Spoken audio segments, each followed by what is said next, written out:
J'ai toujours été passionné par le monde de l'aérien, mais également conscient des enjeux environnementaux. Donc j'ai essayé justement de trouver des solutions pour décarboner cette industrie.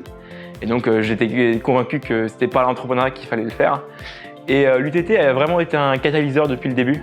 C'est-à-dire qu'à l'UTT, j'ai pu suivre les premières formations sur l'entrepreneuriat, pouvoir faire des hackathons, discuter avec d'autres étudiants entrepreneurs. J'ai d'ailleurs trouvé mon cofondateur à l'UTT. Et donc ouais, ça a vraiment été un accélérateur pour moi. Je considère souvent que c'est mon premier incubateur. Qu'est-ce qui a été difficile au début? De faire du hardware déjà, c'est assez compliqué. C'est pas pour rien qu'il y a hard dans hardware. Mais j'ai eu de la chance d'être accompagné par notamment les équipes du Mindtech.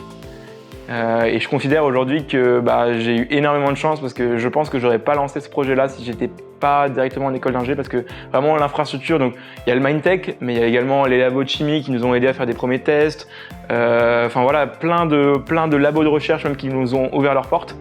Et ça a été une vraie chance parce que le hardware c'est compliqué, mais c'est pas pour ça qu'il faut pas en faire. Ça aurait été beaucoup plus compliqué de lancer un projet hardware parce que tout simplement j'avais pas l'infrastructure, c'est-à-dire j'avais pas les machines pour prototyper, j'avais pas les imprimantes 3D, les machines CNC, des choses comme ça qui sont au début ultra critiques parce qu'en fait c'est ton seul moyen de faire quelque chose de tes mains, quoi. Donc, je pense que le premier conseil que je peux donner, c'est lance-toi le plus rapidement possible.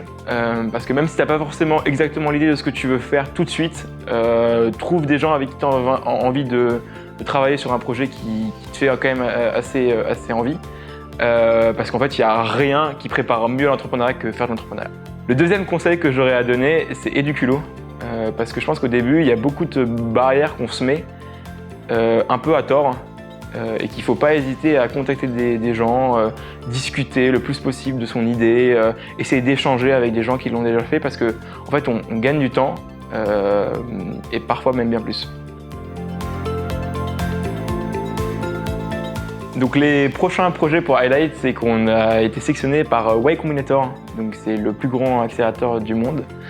Ils ont accéléré des boîtes comme Airbnb, Dropbox, OpenSea, donc beaucoup de très grosses boîtes. Et donc on se prépare pour ce programme-là d'accompagnement qui va commencer en juin et qui finira en septembre de cette année.